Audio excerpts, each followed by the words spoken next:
Vraiment, ce qui me semble très important, c'est de ne pas avoir peur de parler de son projet. Souvent, il y a une réticence quand on a envie de monter une entreprise, on a une idée, on en est très fier et on veut que tout soit bien bordé avant de se lancer.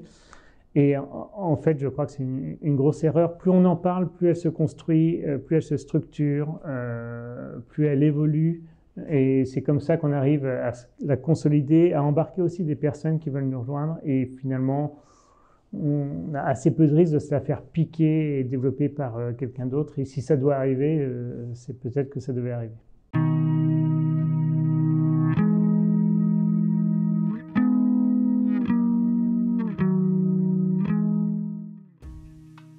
Ce qui est très amusant en fait quand on développe une entreprise, et ce qui peut aussi être un peu fatigant, c'est que chaque étape, on est content de l'avoir passée, mais on a une nouvelle étape qui arrive très vite. Au début, on était très content d'avoir lancé un concept, d'avoir réussi à avoir une offre. Puis après, on était très content de la vendre.